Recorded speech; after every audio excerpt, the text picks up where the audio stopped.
देखिए last time में discussion किया था किसके बारे में, कॉम्बिनेशन के बारे में, और मैंने आपको शुरुआत में एग्जांपल भी लिया था। मैं दोबारा एक बार फिर एग्जांपल को बता देता हूँ। कॉम्बिनेशन में order is not important, but permutation में क्या होता है, order is important. For example if I have 4 words A B C D और कोई मुझसे बोलता है कि आप यहाँ से 3 वर्ड्स के कॉम्बिनेशन बनाइए, तो देखिए मैं 3 वर्ड्स के कॉम्बिनेशन बनाऊंगा तो I can take A B C D and A B D. ठीक है, टोटल 4 कॉम्बिनेशन आर पॉसिबल। ठीक है, ऑर्डर का कोई रोल नहीं है, मतलब they are in A bag. मैंने बोलता हूँ ना कि ये हमने उठा के बैग में बंद कर दिए वर्ड्स, है ना। कैसे अरेंज है that is not important for us. लेकिन अगर आपसे कहता है कि नहीं आप इनका परम्यूटेशन बनाइए, हाउ मेनी परम्यूटेशन और पॉसिबल, तो फिर क्या होता है, परम्यूटेशन बनाने में आपको क्या देखना पड़ता है, आपको इसका ऑर्डर देखना पड़ता है कि इन चीज़ों को हम कैसे अरेंज कर सकते हैं। ठीक है, तो मैंने आपको बोला था कि हमेशा जो परम्यूटेशंस होते हैं उनकी काउंटिंग ज़्यादा होती है कॉम्बिनेशन से। और मैंने आपको फॉर्मूला भी बताया था कि आपके पास n थिंग्स हैं and out of n things अगर आपको r सेलेक्ट करनी है ना, तो टोटल नंबर ऑफ जो कॉम्बिनेशंस होते हैं वो कितने होते हैं, वो होते हैं NCR। ठीक है, आउट ऑफ n थिंग्स अगर आपको r थिंग्स सेलेक्ट करनी है तो कॉम्बिनेशन भी NCR which is factorial n by factorial r factorial -1। कुछ हम फॉर्मूले भी देखे थे, प्रॉपर्टीज देखी थी, NCR is NCn minus r, and if NCx is NCy then x plus y is equal to n, and NCR plus NCR minus 1 is n plus 1 CR। ये हमने कुछ प्रॉपर्टीज देखी थी। चलिए अब आगे बढ़ते हैं, और आपको मैंने NCERT से फर्स्ट एक्सरसाइज के क्वेश्चंस भी कराए थे। ठीक है,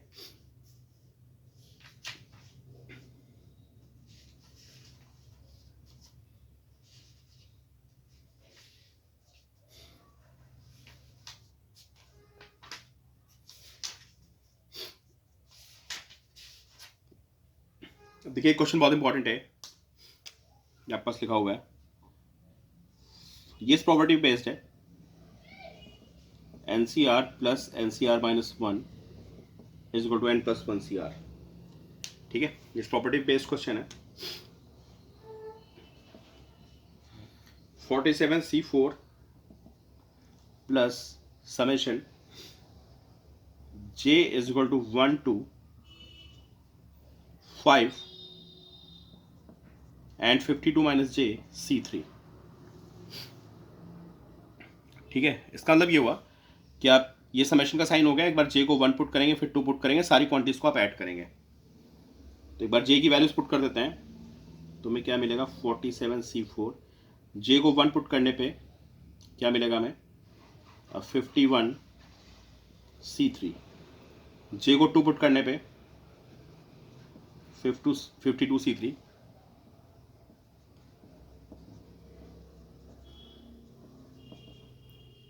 और फाइनल j को 5 पुट करेंगे,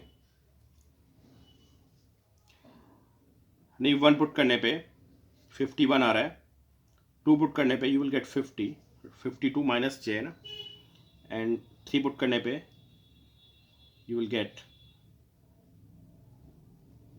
49, and then you will get 48C3, and then you will get 47C4।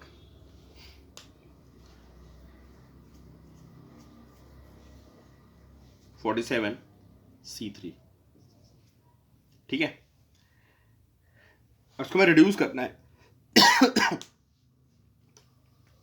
तो अब देखिए इसमें किन किन कॉम्बिनेशन को साथ उठा सकते हैं। पहले इसको पकड़ते हैं, किसमें प्रॉपर्टी लग पाएगी, NCR plus NCR minus 1 is n plus 1 CR। ये प्रॉपर्टी किसमें लग पाएगी, जहां पे इसमें एक का डिफरेंस हो। एक का डिफरेंस किसमें आ रहा है, 4 और एक किसी इसमें से आपको एक ले सकते हो, और n शुड बी सेम, तो n सेम होने के लिए आपको देखना पड़ेगा, यहाँ 47 है, यहाँ भी 47 है, इनको भी एक साथ क्लब कर सकते हैं।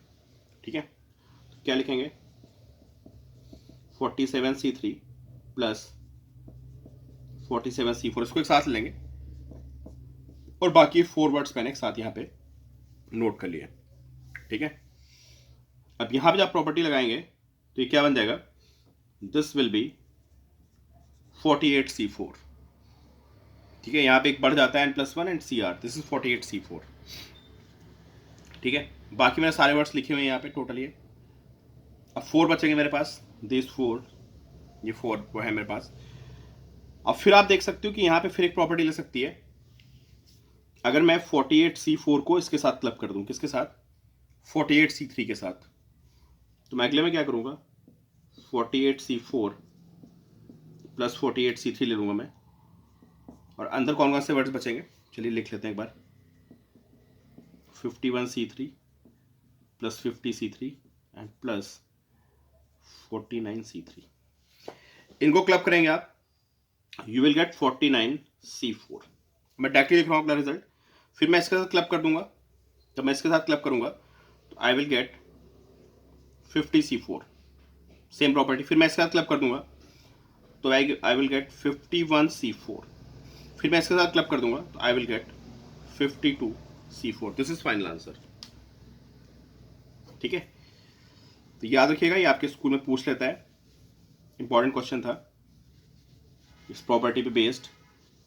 तो सिर्फ आपको सिलेक्शन देखने होते हैं, एन शुड बी सेम और नीचे एक का डिफरेंस होना चाहिए।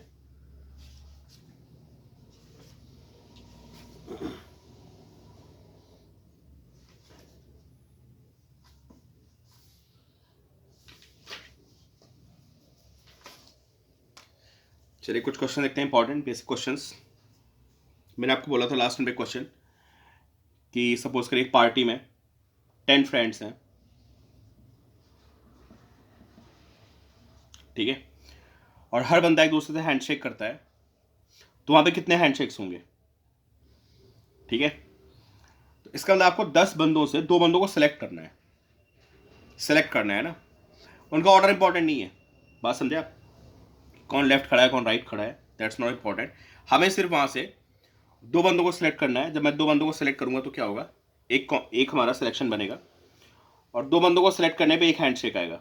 ठीक है, तो मुझे क्या करना है, out of 10 I have to select 2 friends and that can be done in 10C2 ways। तो फैक्टोरियल 10 फॉर्मूला आपको याद ही होगा, NCR is factorial n upon factorial r factorial n minus r. This is factorial 2 into factorial 8. This is 10 into 9 into factorial 8 upon factorial 2 into factorial 8 and total 45.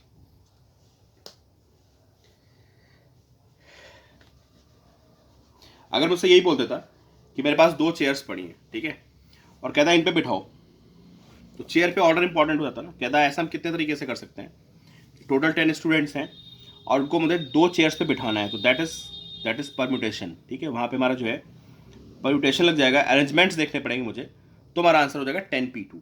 यहाँ पे order important नहीं है, अगर 2 बंदे मिलते हैं तो 2 बंदों के मिलने से एक हैंडशेक होगा, तो ऑर्डर इंपॉर्टेंट नहीं है, इसलिए यहाँ पे क्या था, कॉम्बिनेशन था सिर्फ।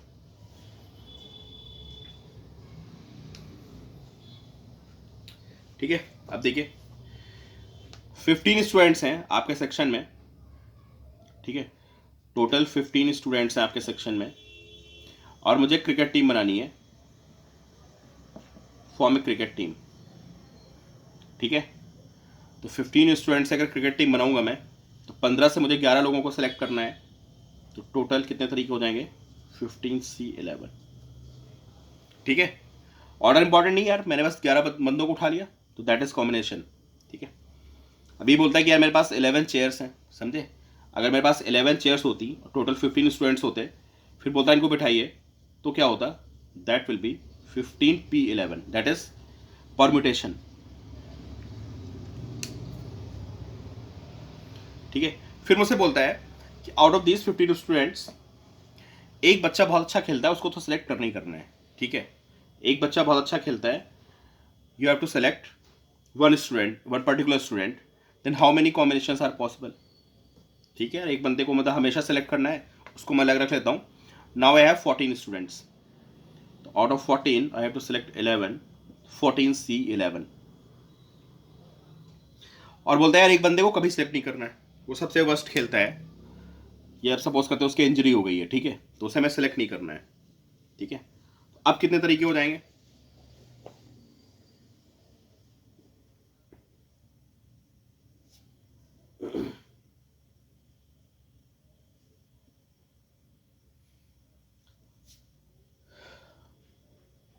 टोटल स्टूडेंट्स कितने बच्चे मेरे पास? 14। और 14 से मुझे कितने सेलेक्ट करने हैं? आई टू सेलेक्ट 11। ठीक है, तो कितना हो जाएगा? 14C 11। एक बच्चे को अभी सेलेक्ट नहीं करना, उसको हम लोग छोड़ देते हैं। ठीक है। अच्छा, पिछले में देखिए, पिछले में थोड़ी गलती हो गई। पिछले में क्या था?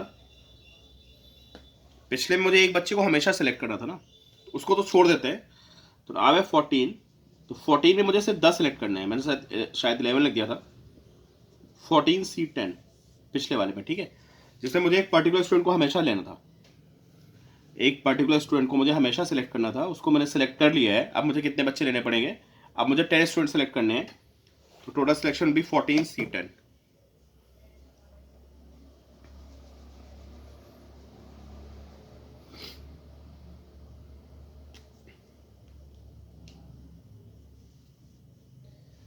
नेक्स्ट देखते हैं।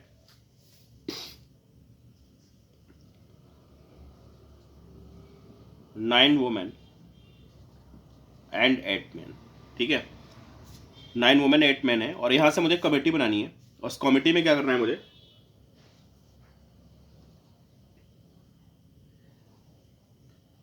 एट लीस्ट, ऐसा बोल रहा है वो, at least have to be included.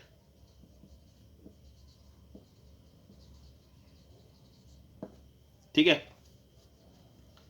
5 women को आपको सेलेक्ट करना ही करना है, at least 5, it can be more than 5। ठीक है, और 12 टोटल मेंबर्स इन कमिटी, जो टोटल मेंबर्स हैं क्या? 12। 9 वुमेन 8 मेन से आपको एक कमेटी बनानी है। उस कमेटी में टोटल कितने मेंबर्स हैं? टोटल 12 मेंबर्स हैं।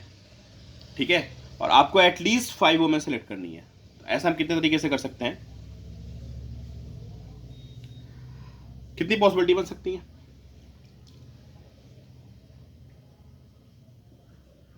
5 वुमेन 7 मैन एक तरीका ये हो सकता है ना?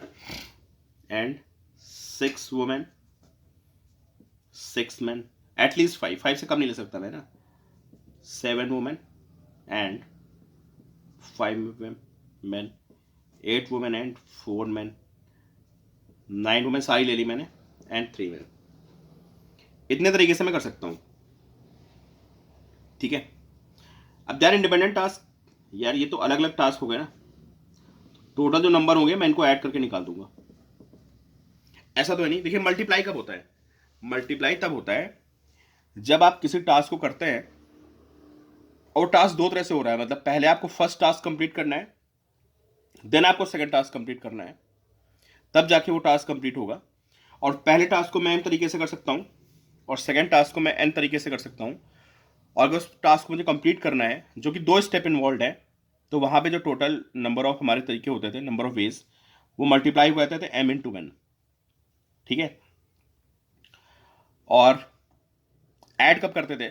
जब किसी किसी किसी टास्क को मैं परफॉर्म करना है, उसको मैं m तरीके से भी कर सकता हूँ एक डिफरेंट वे में, और n तरीके से भी कर सकता हूँ। ठीक है, ऐसा नहीं कि मैं पहले एक तरीके से करूंगा फिर मैं दूसरे तरीके से करूंगा। मेरे पास चॉइस है। ठीक, मैंने आपको बोला था ना, जैसे गेट है। ठीक है, लेफ्ट में 5 गेट है, राइट में 4 गेट्स हैं, तो मैंने निकलने के कितने तरीके हो जाएंगे? तो 5 इंटू 4 हो जाएगा 9, है ना? यहाँ पे आप देखिए टास्क अलग अलग है। मैं इधर से भी वर्क परफॉर्म कर सकता हूँ, आइदर दिस वे और दिस वे। ठीक है, तो दिस वे और दिस वे, तो यहाँ पे हमको ऐड करना होता है। ठीक है, मल्टीप्लाई तब करना होता है जब दो टास्क तब कंप्लीट माने जाएंगे जब पहला टास्क होगा उसके बाद दूसरा टास्क होगा। मुझसे कोई बोलता है यार ऐसा है, यहाँ पे 5 गेट्स हैं, यहाँ पे 4 गेट्स हैं, आप इधर से एंट्री मारेंगे, राइट साइड से एंट्री मारेंगे, आपको लेफ्ट से निकलना है, बताइए कितने तरीके हो गए? तो पहले आप ये वाला वर्क परफॉर्म करोगे, फिर ये वर्क परफॉर्म करोगे। इस वर्क को मैं कर सकता हूँ 4 वे में, इसको मतलब 5 वेज में। तो टोटल कितना हो जाएगा? 4 इंटू 5 20। समझ रहे हो आप? तो किसी एक वर्क को परफॉर्म करके आप दूसरा वर्क परफॉर्म करते हैं, दोनों के कंप्लीट होने पे वर्क कंप्लीट माना जाएगा, तो वहां पे मल्टीप्लाई होता है। अब मैं अंदर खड़ा हूं, मुझे निकलना है, तो I can leave from left side, I can leave from right side. तो यहाँ पे 5 + 4 टोटल 9 वेज है। ठीक है, तो अब ये इस काम को मैं ऐसे भी कर सकता हूं, ऐसे भी कर सकता हूं, ऐसे भी कर सकता हूं, ऐसे भी कर सकता हूं, ऐसे भी कर सकता हूं। सारे तरीके ऐड हो जाएंगे, समझे आप? तो 5 women and 7 man, 5 women select करनी मुझे आउट ऑफ 9, तो 9C5। 5 मैन सेलेक्ट करने मुझे, तो 8C5। 6 वुमेन सेलेक्ट करनी आउट ऑफ 9 एंड 8C6। फिर मुझे 7 वुमेन सेलेक्ट करनी है, 9C7 एंड 5 बंदे सेलेक्ट करने मुझे, 8C5। 8 वुमेन सेलेक्ट करनी मुझे एंड 8C4। फिर मुझे 9 एंड 8C3। इतने तरीके से मैं इस काम को परफॉर्म कर सकता हूँ, ठीक है।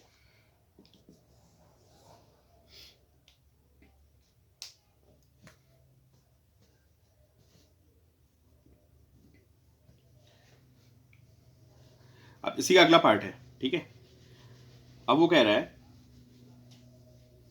कि इस कमेटी को हम कितने तरीके से फॉर्म कर सकते हैं जहां पे वुमेन और in majority,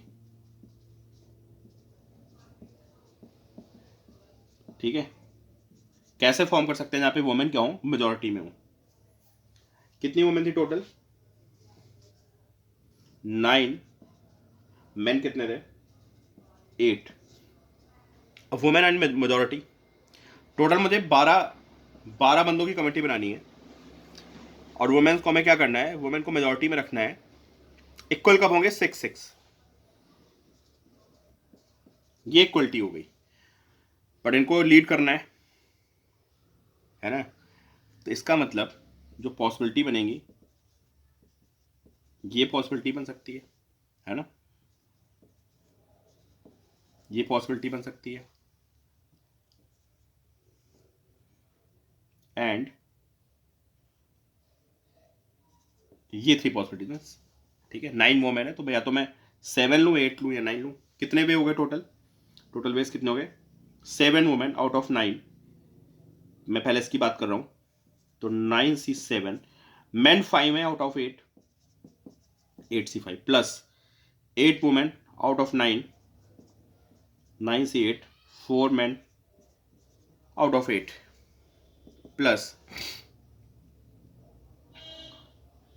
9 women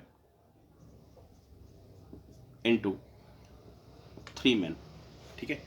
total number of ways आ जाएंगे, इसको आप सॉल्व कर लेना।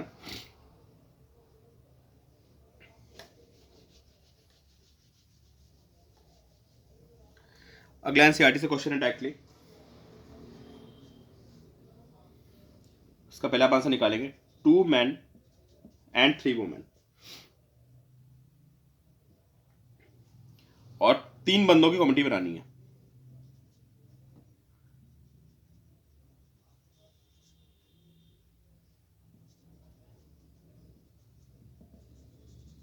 ठीक है, 3 मेंबर कम्युनिटी है। इसको हम कितने तरीके से परफॉर्म कर सकते हैं।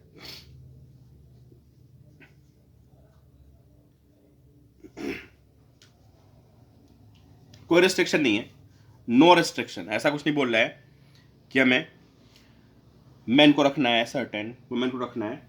कोई हमारे पास रेस्ट्रिक्शन नहीं है, ठीक है। कोई नंबर, जैसे पिछले क्वेश्चन में रेस्ट्रिक्शन था कि मैं इतनी वुमेन रखनी, इतने मैन रखने, कोई रेस्ट्रिक्शन नहीं है। टोटल 5 बंदे हैं, मुझे 3 नंबर सेलेक्ट करने हैं, तो total 5C3 out of 5।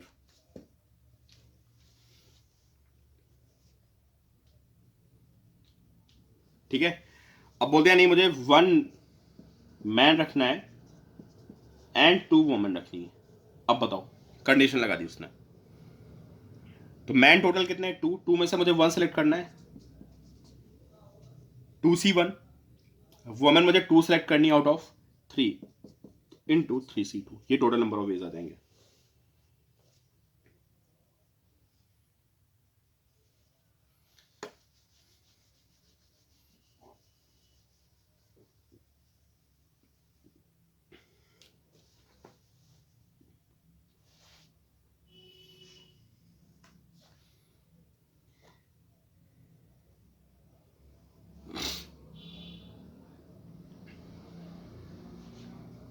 Next NCERT का क्वेश्चन है, ठीक है। इसको ढंग से समझिए।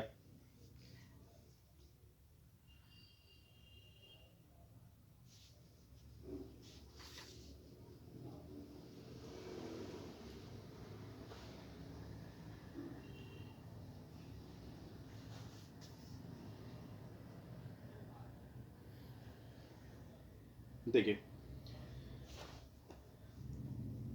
एक बॉक्स में 5 रेड बॉल्स हैं एंड 6 व्हाइट बॉल्स हैं। आपको यहां से 6 बॉल सेलेक्ट करनी है।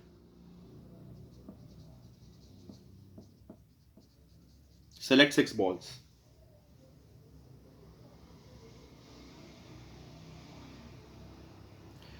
एट लीस्ट, है ना, यहां पे कंडीशन है at least 2 balls of each colour. ठीक है, हर कलर की कम से कम 2 बॉल्स हो वहां पे। ठीक है, और मैं टोटल कितनी सेलेक्ट करनी है? Total I have to select 6 balls. ठीक है, क्या क्या कॉम्बिनेशन बन सकते हैं? भाई रेड की मैं 2 ले लूं बॉल्स। ठीक है, एटलीस्ट 2 बॉल्स ऑफ रेड,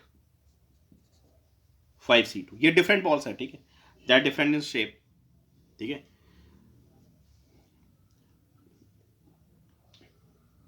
ये डिफरेंट रेड बॉल्स हैं। ठीक है, 6 white balls of different shape. I can take 2 balls of red color and then total 6 लेनी मुझे, तो 4 balls of white color, 6C4। एक तो तरीका मेरे पास ये है। फिर मैं क्या कर सकता हूँ?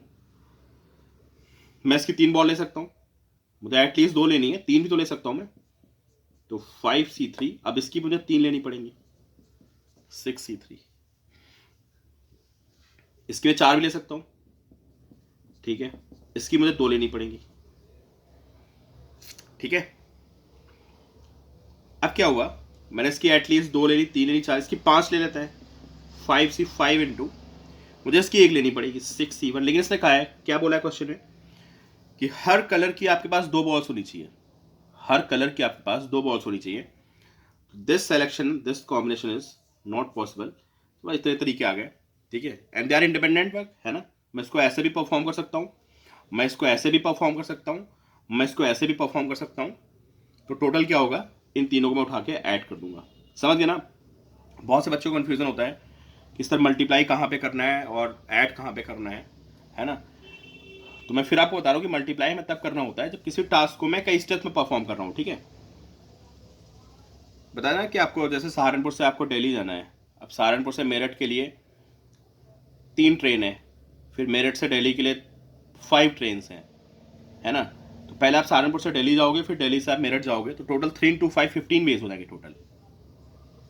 ठीक है, यहाँ पे मल्टीप्लाई करें जब किसी टास्क को 2 टास्क पे डिपेंडेंट है, और अगर मैं किसी टास्क को m वे में कर सकता हूँ और n वे में कर सकता हूँ तो मुझे ऐड करना है। ठीक है, तो यहाँ मेरे पास ये एक तरीका हो गया। एक तरीके से मैं अभी ये भी कर सकता हूँ, एक तरीके से मैं ये भी कर सकता हूँ। तो यहाँ पे जो सारे के सारे क्या करने पड़ेंगे? ऐड करने पड़ेंगे।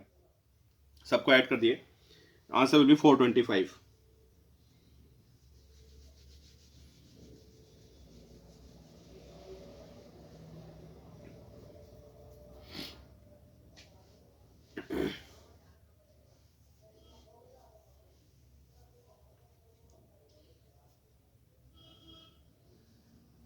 अब देखिए अगला क्वेश्चन और है। 5 टीचर्स की पोस्ट है कहीं पर। ठीक है, टोटल 5 टीचर्स मुझे लेने हैं, और टोटल 23 एप्लीकेंट्स हैं। टोटल 23 एप्लीकेंट्स हैं और मुझे 5 टीचर्स को सिलेक्ट करना है। 2 पोस्ट जो हैं वो है for SC candidates. they are reserved for SC candidates, and out of these 23 applicants, 7 SC candidates. ठीक है, 7 कैंडिडेट्स SC हैं।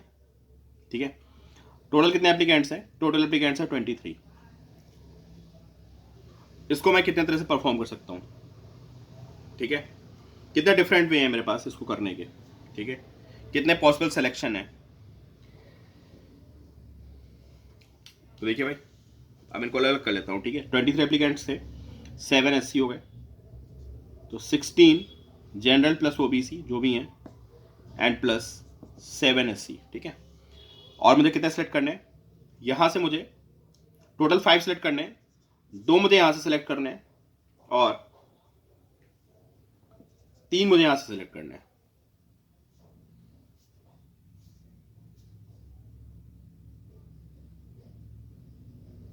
ठीक है, तो 16C3 इंटू 7C2। ठीक है, अब मान लो इसे मैं ये बोल देता कि नहीं, मेरे रिजर्वेशन से ज़्यादा भी हम रख सकते हैं स्टूडेंट्स को, है ना, तो फिर एटलीस्ट 2 हो जाता, समझे आप। अब इसने बोला कि मतलब अभी क्वेश्चन के अकॉर्डिंग, ठीक है, हमें 2 कैंडिडेट यहां से सिलेक्ट करने हैं और 3 यहां से सिलेक्ट करने हैं, तो इतने टोटल नंबर ऑफ वेज आ जाएंगे। ठीक है, इतने तरीके से मैं इस काम को कर सकता हूं। ठीक है, आपसे बोलता कि आप 2 से ज़्यादा भी रख सकते हैं तो आंसर डिफरेंट हो जाता है ना। मैं इस पर 2 भी ले सकता था, फिर मैं यहाँ पे कितना करता 3, मैं यहाँ पे 3 करता तो यहाँ पे 2 आ जाता, फिर मैं यहाँ पे 4 करता, यहाँ पे 1 आ जाता, हो सकता है मैं 5 यहीं से ले लेता, बहुत डिजर्विंग कैंडिडेट है तो 5 यहाँ से भी ले सकता था। उस केस में आंसर क्या बनता कि अगर मुझसे बोलता कि नहीं रिजर्वेशन से ज़्यादा भी मैं ले सकता हूँ, है ना, तो पॉसिबिलिटी क्या बन सकती, मुझे 2 तो सेलेक्ट करने ही करने थे फर्स्ट केस में। ठीक है, दूसरी पॉसिबिलिटी ये बन सकती कि यार मैं, एक सीन तो ये बन गया, मैं यहाँ से 3 ले सकता था और मैं यहाँ से 2 ले सकता था, प्लस मैं यहाँ से 4 ले सकता हूँ, मैं यहाँ से 1 ले सकता हूँ, प्लस मैंने 5 यहीं से उठा लिए, एंड इंटू 16C0। ठीक है, इतने तरीके हो गए इसको करने के।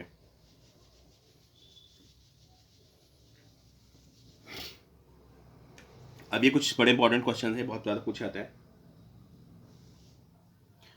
एक हेक्सागन है, ठीक है, ये हेक्सागन हो गया। आपको ट्रायंगल्स बनाने हैं बाय ज्वाइनिंग जिसके वर्टेक्स हैं ये, है ना, इनको ज्वाइन करके आपको ट्रायंगल्स बनाने। जैसे मैं 1 2 3 इनको लेता हूँ तो ट्रायंगल ये बन गया, ये मैंने इसको इसको इसको लिया, ऐसा ट्रायंगल बन गया। टोटल 6 वर्टिसेस हैं। ठीक है, और आपको क्वेश्चन आंसर क्या देना है कि how many triangles can be formed by joining the vertices of hexagon, by joining 3 vertices of hexagon. ठीक है, एक ये देखो, ऐसे ऐसे ट्रायंगल बन गया। मुझे टोटल ट्रायंगल्स बनाने हैं। ठीक है, और ट्रायंगल बनाने के लिए मुझे कितने पॉइंट्स की जरूरत होती है, मुझे 3 पॉइंट्स चाहिए। तो अगर मैं किन्हीं भी 3 पॉइंट को सिलेक्ट करूंगा तो वो एक ट्रायंगल फॉर्म करेंगे। ठीक है, कितने टोटल पॉइंट्स हैं यहाँ पे, टोटल पॉइंट 6 हैं, तो 6 में से मैं 3 पॉइंट्स सेलेक्ट, जो सिलेक्शन बनेगा दैट इज 6C3। ठीक है, ये टोटल नंबर ऑफ सिलेक्शंस आएंगे। मुझे 6 में से 3 स्टूडेंट्स को, मतलब सॉरी 6 स्टूडेंट्स बोल रहा हूँ मैं, out of 6 points I have to select 3 points. तो जितने आपके सिलेक्शंस आएंगे उतने आपके ट्रायंगल्स बनेंगे। हर selection is equal to 1 triangle. ठीक है,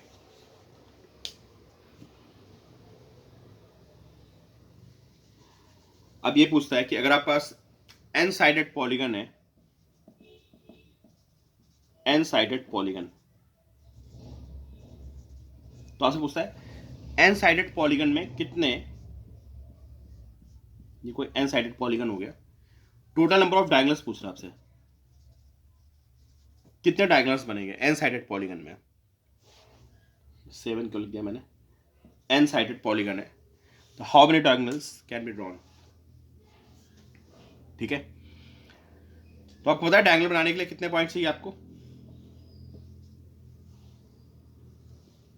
कोई भी 2 पॉइंट ले लिया, है ना, कोई भी आप 2 पॉइंट्स लेंगे तो डायगोनल बनेगा, बट वो एक लाइन में नहीं होनी चाहिए ना। अगर ये पॉइंट यहाँ और यहाँ आ गया तो एक साइड को रिप्रेजेंट करेगा, अगर ये पॉइंट यहाँ आ गया तो साइड को रिप्रेजेंट करेगा, है ना। तो अगर मेरे पास टोटल n पॉइंट्स हैं और मैं यहाँ से 2 पॉइंट को सिलेक्ट करूंगा तो टोटल नंबर्स बनेंगे NC2। डायगोनल्स बनाने के लिए मुझे 2 पॉइंट को सिलेक्ट करना होता ना, डायगोनल्स बनाने के लिए मुझे 2 पॉइंट चाहिए, ये और ये। लेकिन जब मैं 2 पॉइंट को सिलेक्ट करूंगा तो उसमें ये चीज़ भी आ जाएगी, ये और ये वाला पॉइंट भी आ जाएगा जो कि डायगोनल नहीं है, ये और ये वाला पॉइंट भी आ जाएगा जो कि डायगोनल नहीं साइड है, ये और ये पॉइंट भी आएगा जो कि डायगोनल नहीं क्या है, साइड है। तो टोटल नंबर ऑफ NC2 आएंगे, इसमें डायगोनल्स भी आएंगे, जो डायगोनल्स होंगे वो तो आएंगे आएंगे ऐसे सारे, उसके साथ में साइड्स भी आ जाएंगी, समझे आप, ये साइड्स भी कवर हो जाएंगी। अब मुझे सिर्फ डायगोनल्स बताने हैं, तो मुझे क्या करना पड़ेगा, I have to remove sides, जितनी साइड्स बनेंगी वो साइड्स को मुझे हटाना पड़ेगा। तो देखिए आप कितनी साइड्स बनेंगी, इसमें टोटल कितनी साइड्स होंगी, n साइडेड पॉलीगन है तो total sides will be n। तो बात सुन नहीं कि जब मैं n पॉइंट से 2 को सेलेक्ट करूंगा तो डायगोनल्स के नंबर्स भी आएंगे और साथ में ये साइड्स भी हमारी आ जाएंगी, ठीक है। हमें करना क्या है कि टोटल से हमें साइड को माइनस करना है, तब हमें टोटल डायगोनल्स मिलेंगे NC2 - 1। सॉल्व करोगे तो NC2 कितना होता है, factorial n upon factorial 2 factorial -2 -n, इसको लिख सकता हूँ n-1 factorial -2 upon factorial 2 -n, ठीक है, अपॉन n-2 कैंसिल हो जाएगा, तो n n-1/2 -n n-3/2 आ जाएगा। तो ये नीचे हो गया, कैमरा डिस्टर्ब नहीं करूंगा, ठीक है। This is n-1/2 n-3/2 sorry.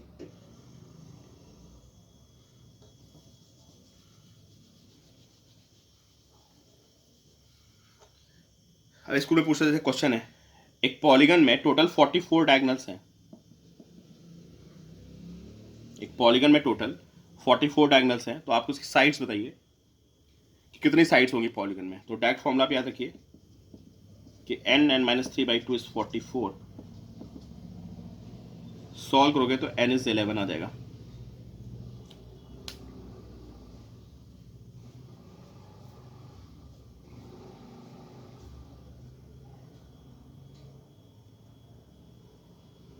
ठीक है, फिर कह रहा है कि एक सर्कल में total I have 1 2 3 4 5 up to 21 points on a circle, ठीक है। मुझे कॉर्ड्स बनानी है कि 21 पॉइंट्स को लेते हुए मैं कितनी कॉर्ड्स बना पाऊंगा। तो आपको पता है किन्हीं दो पॉइंट्स को आप सेलेक्ट करोगे तो एक कॉर्ड बन जाएगी, ठीक है, किन्हीं दो पॉइंट्स को सेलेक्ट करिए कॉर्ड बन जाएगी, तो टोटल कितना हो जाएगा 21C2। ऑलमोस्ट वही डायगोनल वाला कॉन्सेप्ट है ना। लेकिन डायगोनल के कॉन्सेप्ट में क्या था कि जब आप टू पॉइंट्स को सिलेक्ट करते हो तो उसमें डायगोनल्स भी आते हैं, साथ में साइड्स भी आ जाती हैं, और साइड्स को क्योंकि हम डायगोनल नहीं बोलते हैं तो हमें नंबर ऑफ साइड्स को क्या करना पड़ता है, सब्ट्रैक्ट करना पड़ता है, ठीक है। तो total number of chords will be 21C2।